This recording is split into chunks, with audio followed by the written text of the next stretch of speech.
కోసం పిల్లలు చనిపోతుంటే మీ ప్రెస్ వాళ్ళు కూడా చాలామంది ఇప్పుడు తెలంగాణ ఉద్యమంలో ఉన్నారు.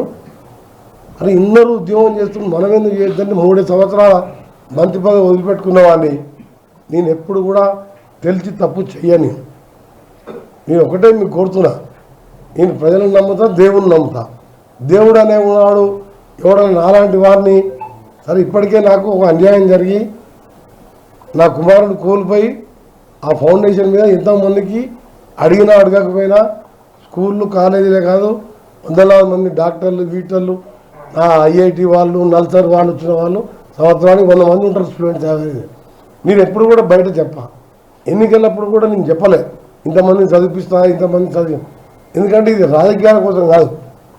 ఇవాళ వేదాంత గ్రూపు అగర్వాల్ వాళ్ళ కొడుకు చనిపోతే ఆయన పెద్ద బిలియనియర్, ఒరిస్సాకి వెళ్ళినవాడు, అమెరికాలో ఐస్ ట్రెక్కింగ్ చేస్తుంటే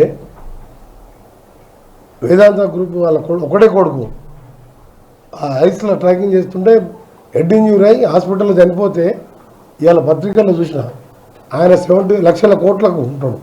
75% మొత్తం పేదలకు దాన ధర్మం డొనేషన్కి ఇచ్చింది వేదాంత గ్రూప్ చైర్మన్. ఒక కొడుకు పోతే, నాకున్న ఒక్క కొడుకు పోతే తెలంగాణ ఉద్యమంలో మంత్రిగా ఉన్నప్పుడే నేను రాజీనామా చేసిన నిరాదీక్ష చేస్తాడు. నా పక్కకు కూర్చున్నాడు కొడుకు. ఆ తర్వాత ఆయన కూడా మా కొడుకు కూడా చెప్పాడు, అరే అంతమంది పిల్లలు చేస్తున్నారు, నీకు మంత్రి పదవి ఎందుకు, నువ్వు కూడా ఉద్యమం చేయి, రాజీనామా చేయి అన్నాడు. అంటే అలాంటి వ్యక్తి నల్గొండలో కిరాయింట్లో ఉంటూ R&B గెస్ట్ హౌస్లో ఉంటూ ఎవరు వచ్చినా మా ఇంటికాడ కాలు చేతులతో పోరు. నా దగ్గర లేకున్నా ఎవరన్నా నేను సహాయం చేసిన వాళ్ళని, అరే పలానా పేదోళ్ళు వచ్చిండ్రు చదువుకోవాలంట, ఏవో జబ్బు వచ్చిందంట, బిడ్డ పెళ్ళి ఉందంట అని అడిగాను ఇస్తా. ఖాళీకి ఎవరు పోరు. అందుకని ఇలా డెవలప్మెంట్ కాగానే 6 సార్లు గెలిపారు. పేదవాడు కళ్ళల్లో నీళ్ళు వస్తే మన కళ్ళల్లో నీళ్ళు రావాలి, వాడి కంటి నీళ్ళు చూపాలని చెప్పి నా ఉద్దేశంతోనే ఇవాళ 6 సార్లు గెలిపించింది.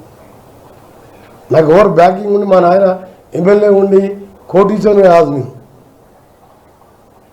ఇక ఒక అర్బన్ ప్రాంతంలో ఒకసారి గెలిస్తే 2వ సారి గెలవాలంటేనే అర్బన్ ఓటర్స్ అయ్యారు.